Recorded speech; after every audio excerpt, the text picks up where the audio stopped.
three winning European Ryder Cup captains here. Amazing to have them with us. Men that need no introduction whatsoever, but I'll give them a bit of one anyway. First of all, Jose Maria Olazabal, 2012 captain of the Miracle at Medina, played in 7 Ryder Cups and, of course, won 2 Masters.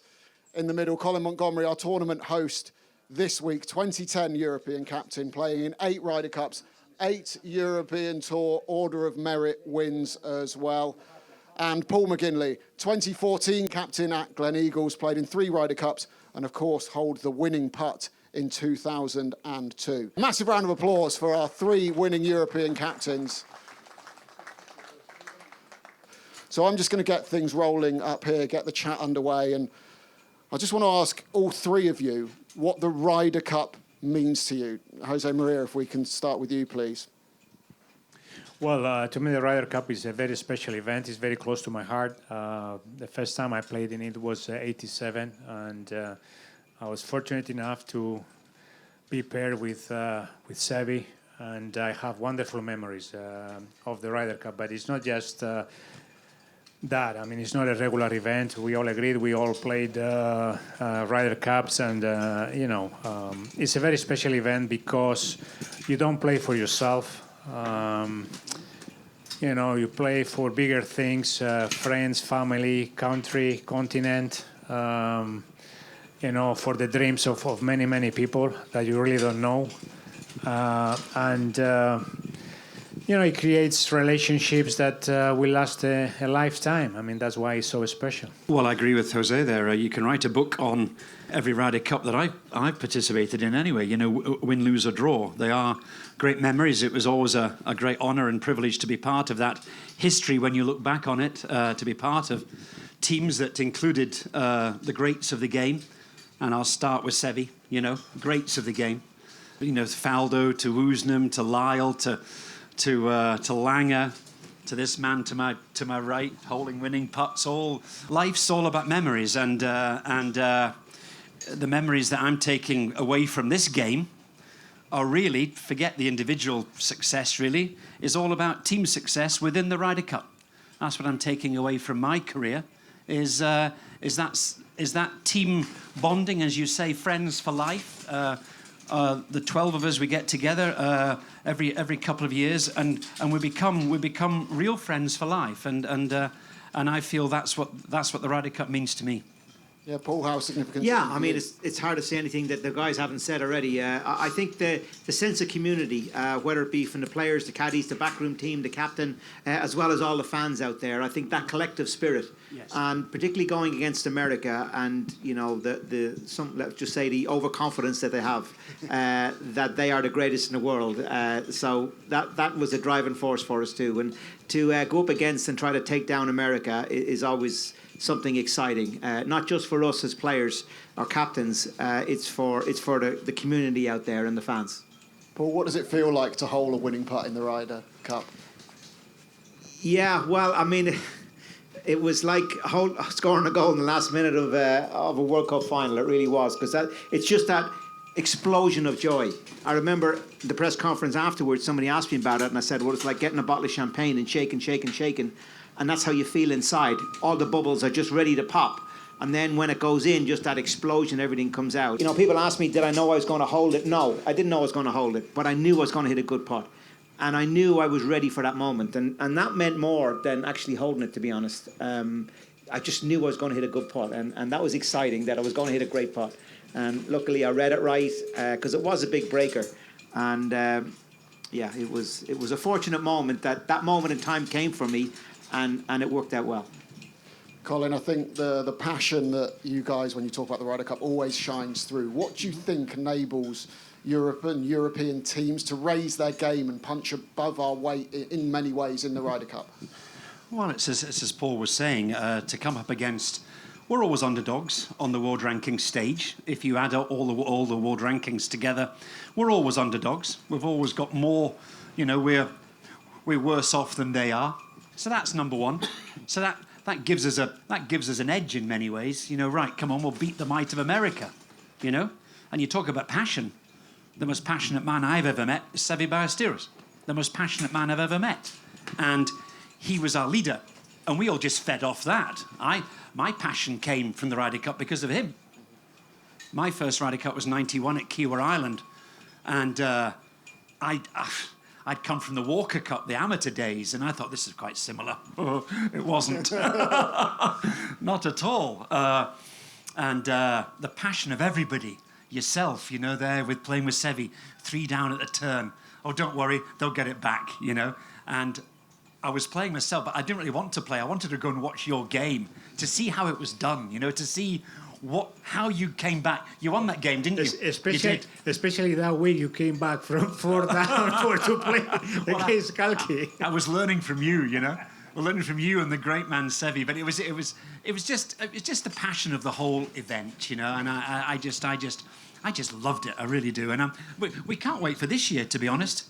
You know, this is a big year ahead. This Ryder Cup coming up in New York.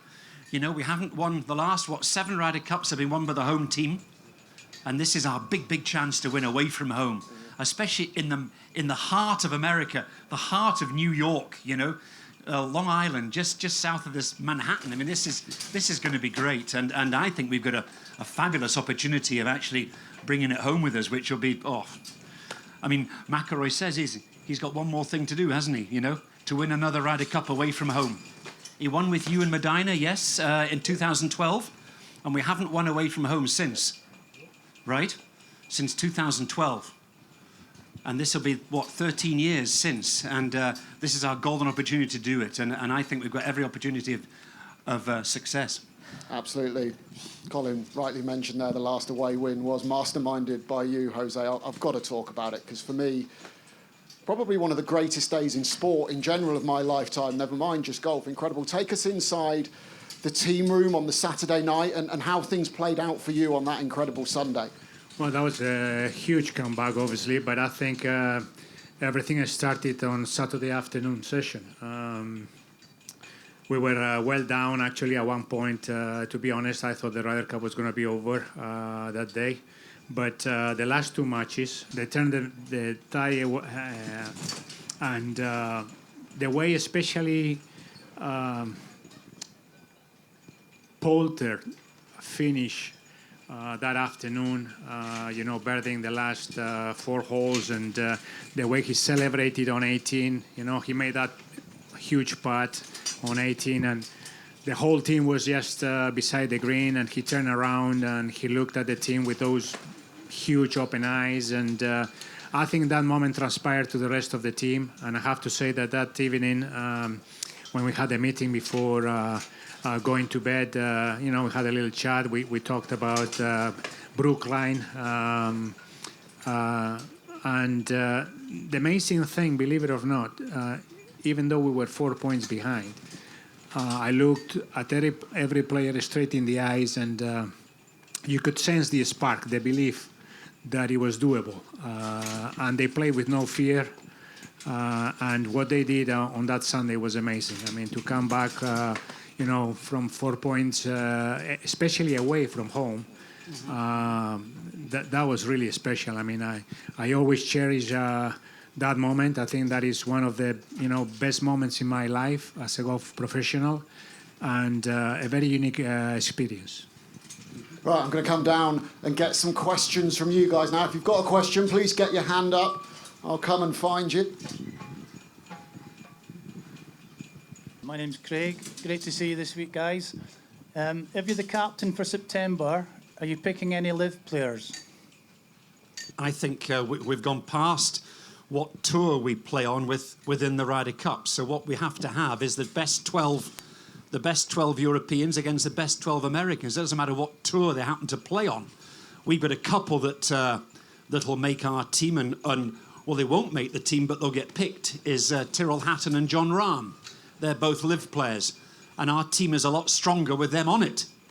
So therefore, I mean, you'll know yourself, but I think Luke Donald, you know, they played last time, and they will again. And I think that's our strongest team. And the same goes for America, with the Bryson DeChambeau, the Brooks Koepkas of this world. Their team's stronger with them in it as well. But it's only right that the best 12, whatever tour they play on, are playing against the best 12 of Europe. Yeah. Yeah, 100% right. I mean, at the end of the day, You're facing a very strong team in the US team, and all you want is just the best possible 12 players in your team, regardless of if they play in a different tour or even if they play in the moon. I don't mind. I mean, just bring them in. Question down the front here. Your name and your question, please. My name is David Hay. To change the subject a wee bit, can you cast your mind back when you were 20 years old? Who was the best player between the three of you? Well, I can tell you, when I was 20, I got to the final of the British Amateur Championship, right? Big deal. At Formby, when I was 20. Right? And I come up against this young Spanish lad. He was 18. And his name was Jose Maria Olazabal. And he thrashed me. And he's been thrashing me ever since. And it was amazing. He was 18, I was 20. So all I'll have to say is, who was better between me and him at 20? I didn't know Paul at the time, forgive me, but I knew this guy. I mean, that was 1984, 41 years ago. We played the final of the British Amateur together at Formby, up in Liverpool, in Northern England. And it's great that this game, isn't it fantastic? This game has allowed us this privilege of walking the fairways together and having this history together and these memories together. 41 years we played each other. The result was 5-4, by the way. I'll just throw it out there. Yes, it was a thrashing. His short game was just ridiculous, and it has remained that way since. And I've respected and honoured, and he's been a best friend ever since.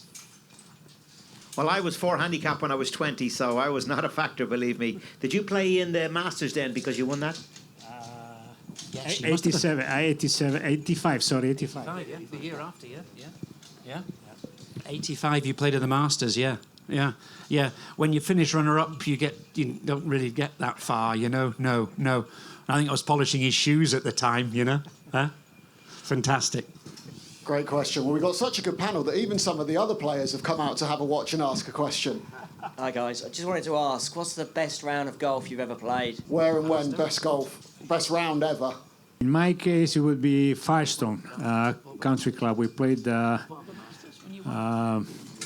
It's a tough golf course. The story is that in those days we used to play that tournament after the PGA, and everybody in those days asked me if I was going to play that tournament, and I said yes. And the likes of Hale Irwin and Payne Stewart, they always said to me, well, it's one of the toughest courses we play all year long. It's tree-lined, it's long, par 70, only 2 par 5s. You don't reach in one of them. And usually the winning score every year is like, 3, 4, 5 under par, and mainly 3 or 4 players will finish under par. So to cut the story short, I got there the first day. I shot 61 and 367s, and I won by 12. But that first day, when I shot at 61, I mean, that was the best golf I played, one day. I mean, that was awesome. Actually, when I went back the following year, I had the practice round on Tuesday, and I was scratching my head because I thought, well, how the hell did I manage to shoot 61 here? I suppose mine was the US Open 1997, first round at Congressional Club. I shot 65 that day, playing with Phil Mickelson and Davis Love, and led the US Open by 3 shots that first day, and didn't really make a mistake. And so 65 round Congressional, that was probably the best round, the best total round of golf that I've ever put together. In that situation, in a major championship, when it really counts. But that was as good at ball striking, and everything just went. How you have these days where you break your handicap by 4 or 5 shots. On that day, you think, right, it all went well. Well, that was my 4 or 5 under par, but to lead the field by 3 shots after one day was a big deal, and that was as good as I could do. Yeah. I played a practice round with you in Congressional that year on the Tuesday, and I think he shot 64 on the Tuesday in a practice round. I remember playing with Darren. He was not happy. We lost a few quid to you. But mine was the singles, probably in the Ryder Cup in 2004. I played against Stuart Sink. I think I was 7 under par, beating him 3 and 2, and one of those days I was just not going to be beaten. I had real control of my game, real control of the ball, and had this real belief that I was not going to be beaten, and that was great. Few and far between I had those in my career, but that was a day without any doubt at all of how I was going to play, and I did. Hello, I'm Kira. I just have to say, I sent a photo to my dad of Monty, and he's so jealous. But anyway, just on the back of that, obviously you guys have played some iconic courses. Which shot or hole still gives you the chills? That was like so bad. You're like, oh my God, that was terrible. Well, it started at the first today and went right through to 18, I think, yeah? Oh, goodness me. What gives us the chills of holes that we've played or we've made a mess of? Crumbs. Right. What was that? Beth Page for me, the US Open we played, the first time we played Beth Page in the US Open, I think Tiger won it. Remember if he went there? Yes, he did. When Nick Price couldn't make the fairway on 10. That's right. He had to go on he had to go down 11 fairway. That was the toughest golf course I've ever played. He stood on the tee boxes. Every hole seemed to be 460-yard par 4, and it was death if you missed a fairway. The rough was like this, and that's the most intimidated I've ever been on a golf course, that US Open. I think Oakmont probably for me. Although I was a decent putter in the Ryder Cup or something, in stroke play I was never as good, and that really scared me. The Oakmont greens, they were so fast. It was like trying to stop it on this stage here down the hill. Crazy greens, and that really, as you say, intimidated me into a. You get so negative, you get so frustrated and so negative. You're frightened to hit it, and then you don't. You think, oh, this is awful. It gives me the chills still. Oakmont Country Club, where they've just played the US Open this year, just a couple of months ago in June there, and it was frightening to think about the greens there. That gives me chills. Yeah.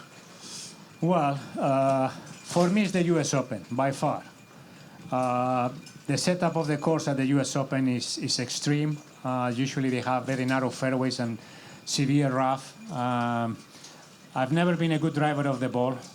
So every time I had to play the US Open, I knew I was going to have nightmares that week. So I would say the US Open. Any US Open course for me, it was just, I had cold sweats every day. Next question's over here in the middle. Please say your name and your question, please. It's Morgan. To be a Ryder Cup captain requires special leadership qualities. In the process of learning about your players, what did you learn about yourself? I think that's the best question so far.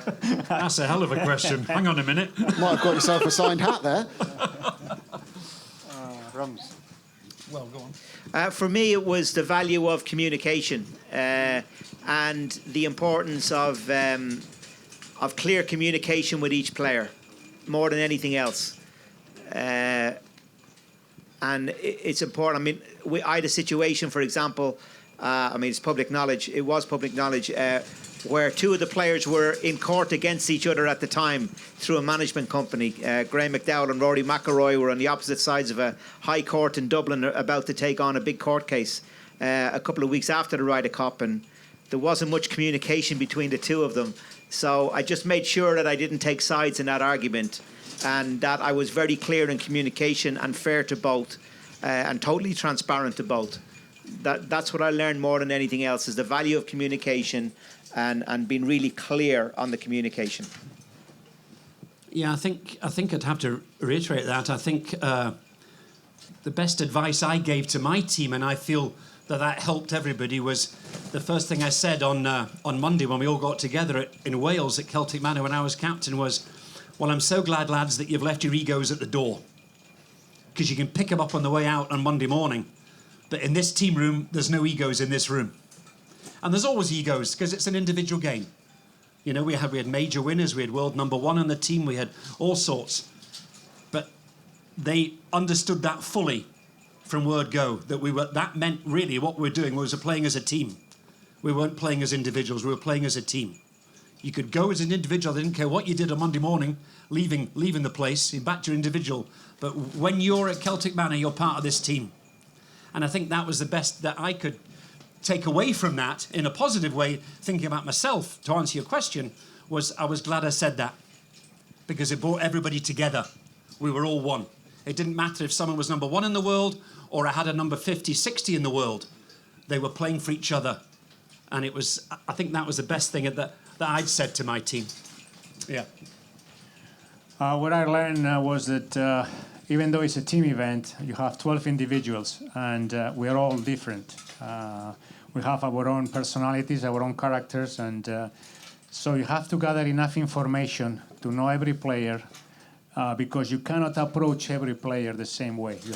You have to know that. I mean, you have to find the best way to reach to that player, and I think that's what I learned with my captaincy. That at the end of the day, some players need a lot of love.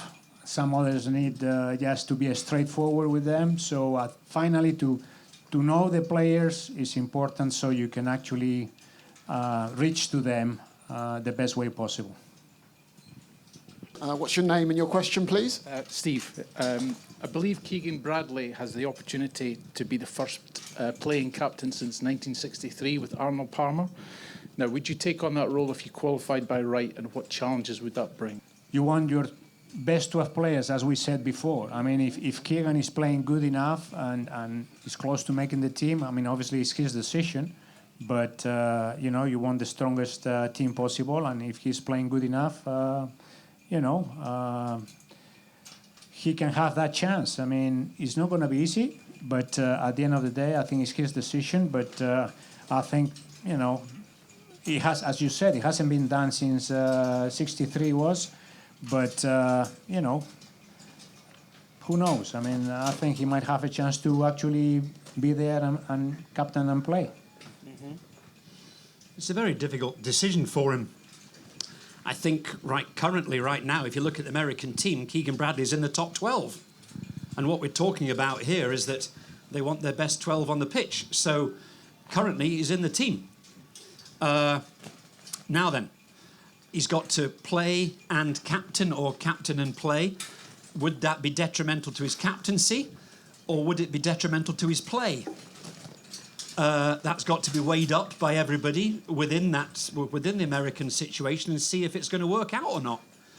I'm sure he'll have to have a sort of number 1 vice captain as such to take over when he's on the playing field, and then he takes over when he's finished. But is he looking at the scoreboards when he's playing? Is he concentrating on his own game? Is he 100% committed to that particular match, knowing that what's gone on around him?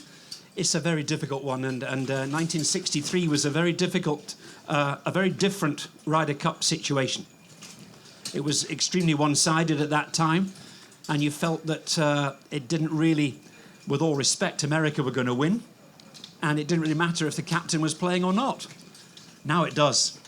Now it's a real competition, and it's up to America, as Jose Maria was saying, but it's a balancing act, and but it's up to America. We're fortunate we don't have that issue, that problem, really.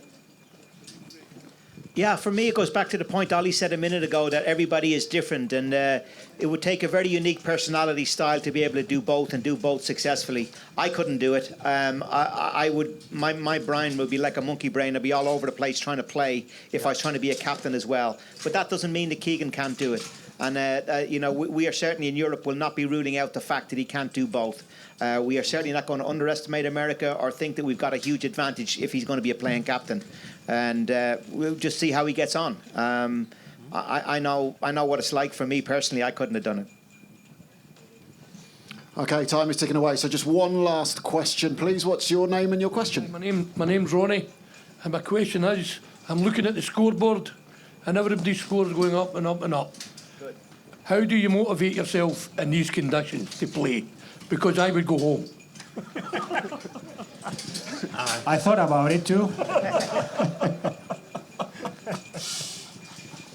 I mean, through the years, we've had situations like today where, conditions are so brutal, so difficult that, you're not going to put a good score. But what is a good score? A good score can be 4, 5, 6, 7 over par, depending on the conditions. So you have to knowledge that. You have to be prepared for it. And when you're on the golf course, think that way. I mean, if you're 2 over par, 3 over par when you played 6, 7 holes, I mean, you have to look at it in the long term and know that the conditions are going to be difficult for everyone, and try to make the best score possible. The key is to be patient enough not to lose your temper on the golf course, and that's what I try to do anyways. Mm-hmm. Very difficult in these situations, especially with the wind as it is on this particular golf course. Every hole today was a crosswind, apart from the 13th, the par 3, the 13th was straight downwind. Every other hole is a crosswind here, and that makes it very difficult. You're either left to right or right to left. So this particular wind coming from the land as it is today, it makes it extremely difficult. And it is a tournament. It is a tournament venue. This is a proper tournament links venue, and it's difficult. And it's supposed to be difficult. If it was easy, we'd all be doing it, right? So it's supposed to be difficult, and it was today, and it's not getting any easier. Thank goodness, since we've finished. But at the same time, yeah, I think it's a great venue, and the tougher it is, the cream often rises to the top in these situations when it is difficult, and we'll see at the weekend what happens. But as you say, I mean, the champion golfer of the year was announced, wasn't it? And his score of 270 odd, whatever it wasn't how many under par he was or over par he was. It was the lowest score of the week. It didn't say under par on the Open Trophy. It says the name, it says the venue, and it says the total shots. That's all it is. It's the lowest score of the week, and that's what you've got to think about. Whether it's 7 over might win this, if it's like this. 10 over might win this, but it's the lowest score of the week. That's what it's about, yeah. When I was playing my best, I used to love days like this because I like to move the ball different ways, and I saw this as a real challenge. I used to love days like this. Now that my game is nowhere near as good as it used to be, these are very difficult days, believe me. When you don't have control of the golf ball and you're in those hard crosswinds with bunkers everywhere and heavy rough everywhere, it's very intimidating and difficult. So when you're older like we are now, I mean, in the height of our careers, we'd have relished days like this because ball control was what all three of us did. But it's a lot more difficult now when you don't have the skill level. Well, thank you very much, everyone, for your brilliant questions. I'm just going to pose one more very quick one to each of you while we've got you here. I want a prediction for the Ryder Cup at Bethpage. Who's going to win and by how many points? Jose? Well, this is my wish anyway. Anyways, I think and I hope that Europe wins. I don't care if it's by half a point. I mean, what the hell, you know? Just win the damn thing. Well, I'm going to go for the ultimate close Ryder Cup, and it's going to be 14 all, and we will retain it because we won it in Rome. That's how close it's going to be. Yeah, I think we got a great chance of winning. I think we've got a very strong team, and Luke is going to be really, really well prepared. We're coming at this Ryder Cup differently than we've done in previous Ryder Cups away from home. We're spending more time in preparation. There's a lot of work going on behind the scenes. So we're going to be a well-prepared, well-drilled team. And again, I'll go back to the point. It'll be how good our top players play that will determine whether we win or not. You know, that's what wins. That's what breaks the back of winning Ryder Cups. So, you know, we're looking for big performances from the likes of Rory, from the likes of John Rahm, you know, Victor Hovland, Ludwig Åberg, who probably play a bigger role this Ryder Cup, and their performances around here is going to be key. And if they can get between them 9-10 points, I think that's going to give us a great chance because I think we are really strong in depth now. We mightn't have been that way before. So I'm confident that the rest of the team could pick up those 4.5 points. So I think it's going to be really close. But like Ollie, I think we got a great chance. And if we win by half a point or even a half match, I would take a half match now if we got it. Oh, yeah, it's a win.